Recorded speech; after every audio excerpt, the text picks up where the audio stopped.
Okay, thank you very much. I'd like to start by thanking the organizers of this lovely workshop. I think it nicely illustrates how these are very exciting times for this emerging science of experience. And my perspective is that a good way to make progress is to come up with unambiguous and clear conceptual frameworks and definitions. And then, like Manuel said, even if we don't agree, at least we agree about what we are not agreeing about. And we can see how far we can take these definitions and frameworks and what aspects of experience do they capture or not capture. So with that in mind, this work starts from this observation that our experience is fundamentally shaped by our goals. To illustrate this, think about how when you're hungry, you see objects in your environment according to whether or not they're edible or tasty. When you are cold, you see the very same objects differently, namely according to whether or not they can warm you up. So this means that the goal determines what aspects or features of the world you care about and represent internally. And using computational terms, we could say that goals shape the state representations. State representations are these features of the environment that agents need to learn about in order to guide their behavior. Now, in computational frameworks for purposeful behavior, such as reinforcement learning, the relationship between goals and state representations is not always so clear, because goals are usually approximated by reward functions that are externally defined by someone who designs the task. And this can work fine and work very well when there's a very well-defined task like teaching a computer to play chess or Go. But for agents in more naturalistic environments, such as this rodent over here, we don't really know what goals they are pursuing. And more importantly, even if we did know, we don't have a good theoretical framework for describing how these goals shape the state representations that these agents need to learn. And there is some evidence currently in neuroscience showing that the brain represents the world in a way that is more goal-dependent than perhaps previously believed, showing that, for example, in the entorhinal cortex or place cells in the hippocampus are not just passively representing space, but representing it in a goal-directed way. So the question we are interested here is, how do cognitive agents form these goal-directed or goal-dependent state representations? And the hypothesis driving our work is that they do so by ignoring all goal-irrelevant aspects of their experience. To illustrate what I mean, suppose you are walking home back from the conference to your hotel, and all you care about is that you eventually reach back to the hotel, then you don't need to care about the differences between different paths that take you there. Can you hear me okay? I feel like this is not, okay. However, if you want to get a nice soup curry, and only one of these paths goes through your favorite place, so now you do need to care about the difference between these two trajectories and represent them as different states. And to kind of make this a bit more formal, we are using this framework, which we've seen here before quite a few times, of this kind of cycle of interaction or flow of information between an agent and its environment as sequences of actions and observations. And we formally define experience as a kind of sequence of actions and observations that the agent experiences as it's interacting with the world. And now, following previous work, we define a goal as a preference order over experience distributions. So this is kind of the way we try to describe goals. The idea here is that an agent has preferences over experiences that have certain statistical features. For example, if this mouse wants to reach the cheese, so it would prefer experiences that have higher probability of reaching the cheese. Okay, so now I need to introduce a word that I'll be using a bit in this work, which is the word Telic. People from philosophy may be familiar with this. It simply means something that's directed toward an end or purposeful. And the main definition that I'd like to introduce here is a notion of a telic state, which we define as a collection of goal-equivalent experiences or goal-equivalent experience distributions.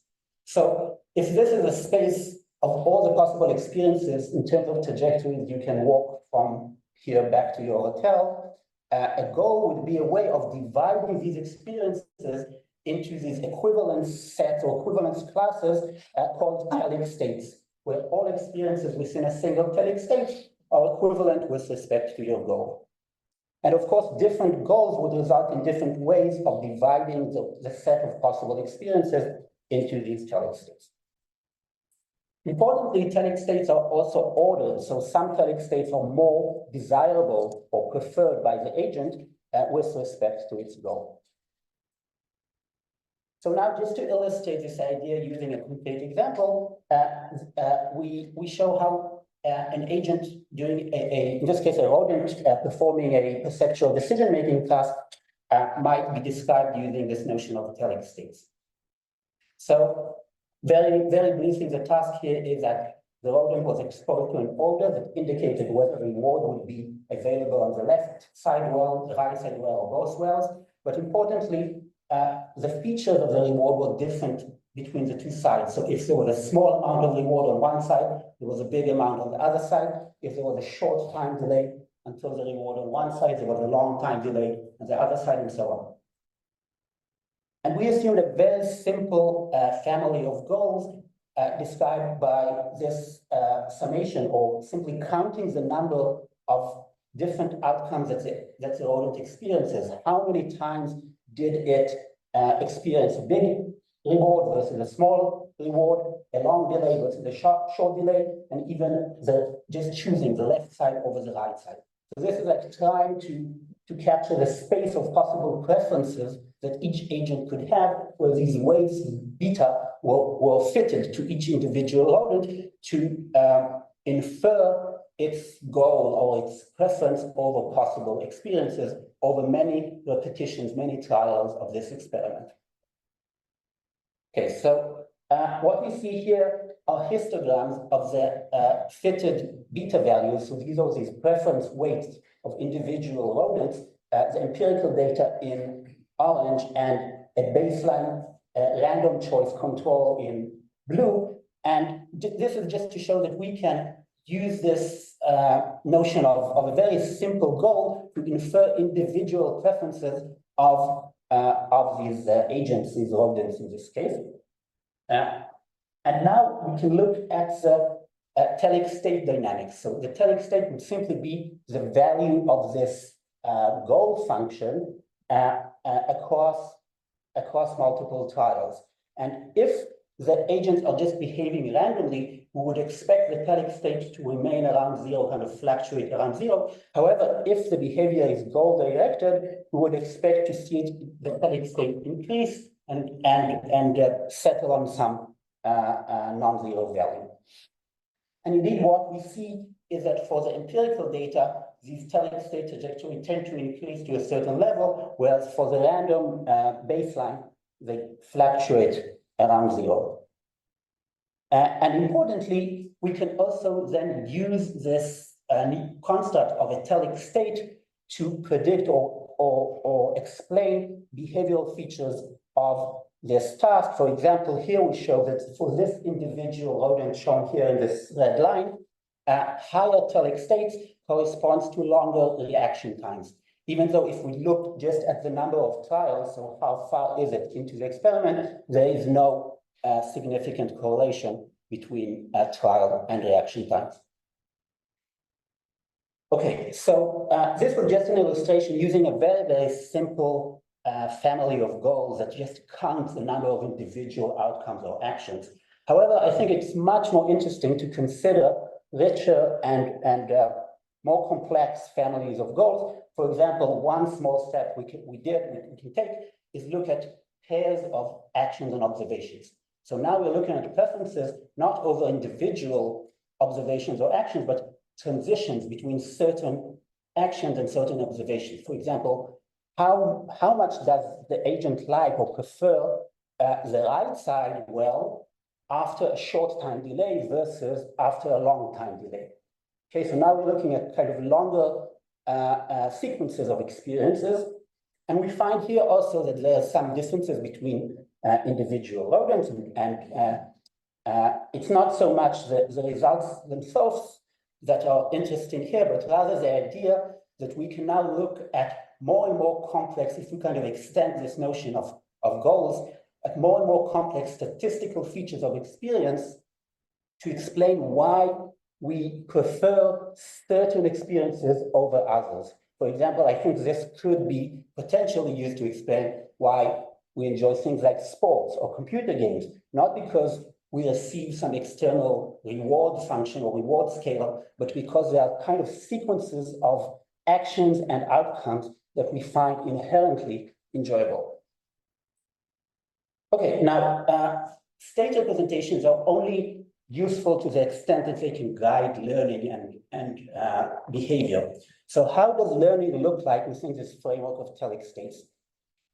So for this, we need to introduce the notion of a policy, which is defined here simply as a probability of choosing a certain action given a past experience.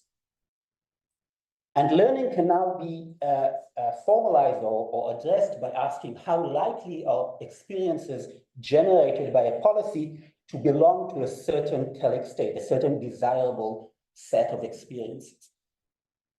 And the answer is given by a result from large deviation theory. The mathematics here don't matter so much, only that this probability goes down exponentially with the Telic distance, which we define as this, it's called the KL divergence. It's simply the statistical difference or statistical distance between the policy of the agent and the set of experiences that it wants to reach or wants to achieve.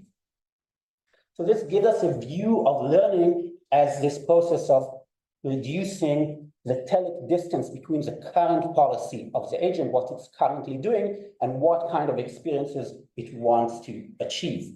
This could be implemented, for example, using a policy gradient algorithm on the KL divergence. However, what happens when the policy is very remote, very statistically different from the Telic state the agent wants to achieve? In other words, it might not have enough computational resources to reach the desired Telic states. For example, as an illustration for this, imagine a PhD student that wants to obtain his PhD, but he doesn't know what it actually needs to do to reach that outcome.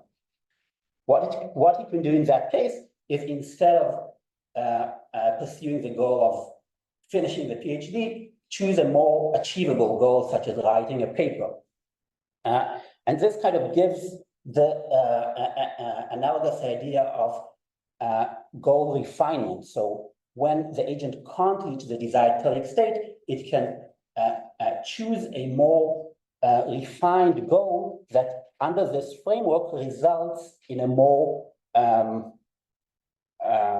refined Telic state representation.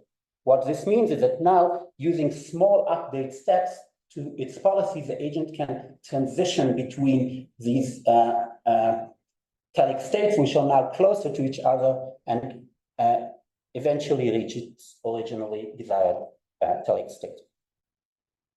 So this leads to a view of learning, which is a bit different than kind of current computational frameworks in reinforcement learning, for example, where learning can be thought of as occurring in this dual cycle process of updating the policy to reduce the Telic distance, but also updating the goal to increase what we call the Telic controllability, or the ability to reach these different Telic states using finite amount of computational resources.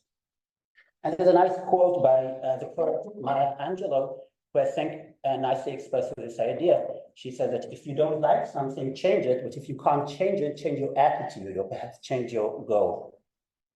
And we have some very recent published work kind of illustrating this idea in a very kind of simple simulated example of a navigation task, how choosing a more refined or kind of a more subtilized, like Claire said yesterday, goal can help us achieve states that we were not able to achieve otherwise. For the sake of time, I think I will conclude. So we are suggesting a kind of alternative perspective on learning that is centered on the notion of goals and how goals are coupled with these state representations. This notion of Telic states kind of underlies this inherent relationship that we suggest exists between goals and state representations. We also kind of hypothesize that this framework can be used to explain why certain flows of experiences are more desirable than others in terms of their statistical properties. And finally, this framework puts forward a view of learning in terms of both updating policies and goals in a kind of cyclical fashion. So with that, I'd like to conclude and thank my collaborators, and thank you for your attention.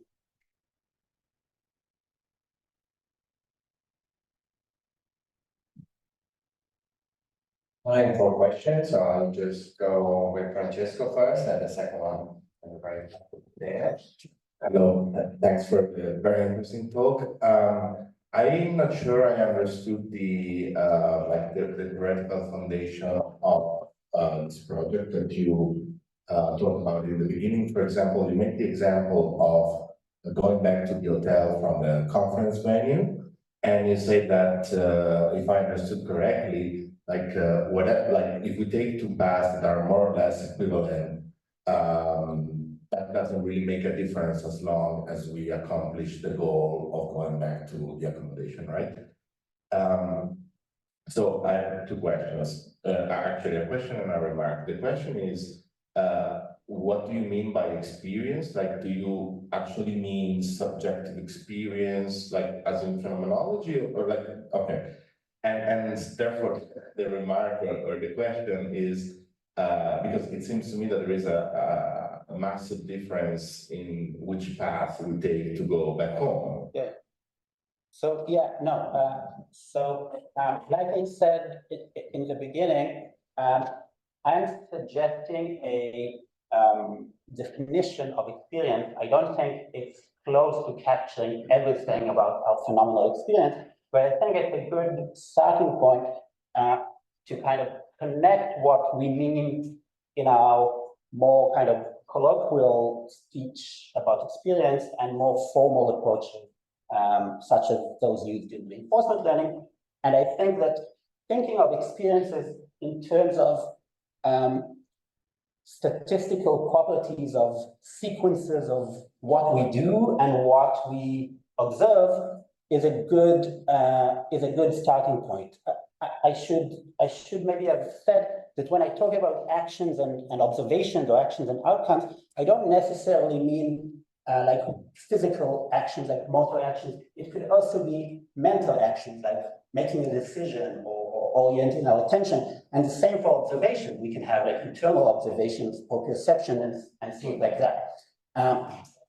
But I think that looking at experience as in terms of statistical properties of distribution over these sequences of actions and observations is a good way to bridge our more colloquial and more formal ways of thinking about experience.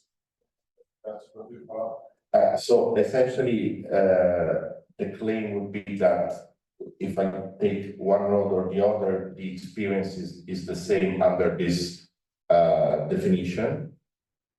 But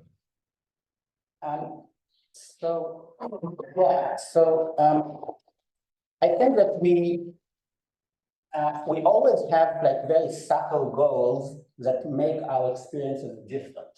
if we really didn't care about anything, so I think we would have similar experiences if we went to, one way or another. But we always have some subtle level of goals, even if it's like on a biological level of evolutionary goals or whatever. I was just trying to kind of illustrate in a kind of abstract way how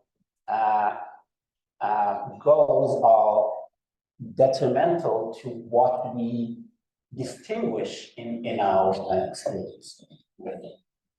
All right, so George next. And thank you for the talk. So I was wondering whether this goal-centered perspective isn't putting all the emphasis on the intentionality of the agent, and whether or not you might also, like, how would you relate it to this maybe Gibsonian psychology around affordances, where that framework puts a lot more emphasis on the environment as in eliciting these behaviors. So also this previous comments, it seems you're putting all the emphasis on the subtle goals of the agent, but could we not reframe it as like the environment giving different affordances to the agent who's then navigating it, and that the environment is causing these differences in the experience? Yeah, that's a great question. So I think that you're correct in kind of putting the finger on the emphasis that this approach is putting on the kind of internal, intentional aspect of the agent. Perhaps I should mention that my inspiration for this approach came from Buddhist philosophy, Buddhist epistemology, that also has this kind of flavor of how the mind kind of constructs our experience rather than how the world constrains it. I think that eventually we need a mix of both. So the notion of state representations, like we heard in or states, like we heard in the previous talk, is usually used to refer to the kind of actual physical state of the world. And here I want to propose that we also need to take into account this kind of epistemic state of the agent, which what I call here the Telic state, and how these two states relate to each other is kind of where I think the real kind of interesting work is. But yeah, that's kind of in the future. Right.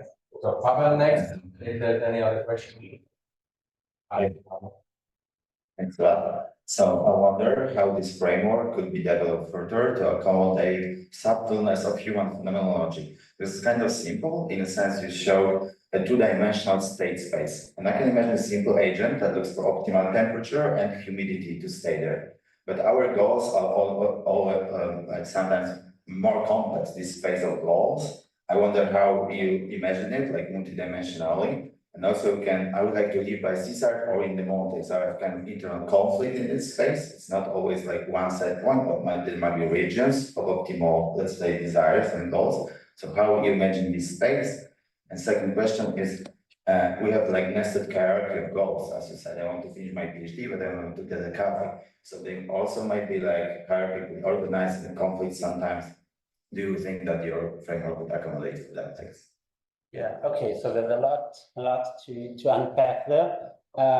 You talked first about the subtlety of goals. How do you mention the state space of these goals in terms of dimensions or just transition? Is it continuous in a sense? Is it Euclidean metrics like continuous? Because I imagine that goals can be right. So the metric that comes out from our framework is more based on the information geometric ideas, the scale divergence, which is it's a way of measuring statistical difference between probability distributions. It's not formally a metric. It doesn't satisfy symmetry, for example. So it's not an Euclidean metric, but it's a very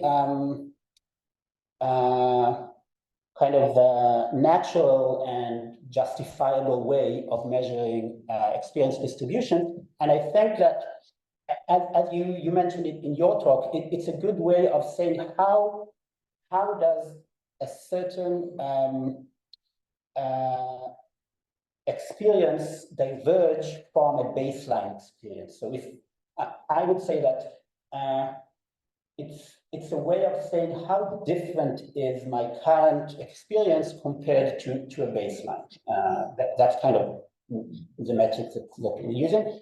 And then you asked about the hierarchical aspect. Yes, I totally agree. This is also something that I'm currently thinking about. I mentioned very briefly, we have a kind of recent preprint on how changing the goal can help us solve problems easier. And this, I think, it's still a lot of work to do, but I think it kind of points in the direction of why do we choose certain goals and not others, because they give us state representations that help us kind of tackle the problems that we're currently facing. Yeah, I'm not sure that's exactly answering your question, but I think that the definitely interesting question in terms of like how do we choose goals in a kind of hierarchical way in order to have more useful representations of our environment. Yeah. Okay.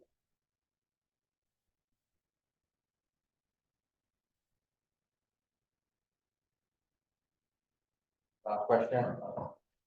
Thanks. I didn't really follow most of it, but at the end you showed these two parts, controllability, and it reminded me of Friston's free energy and active inference. These two, is it any relation there, or? Yeah, so I think there's a lot of kind of resonance between these this way of thinking and maybe the energy approaches.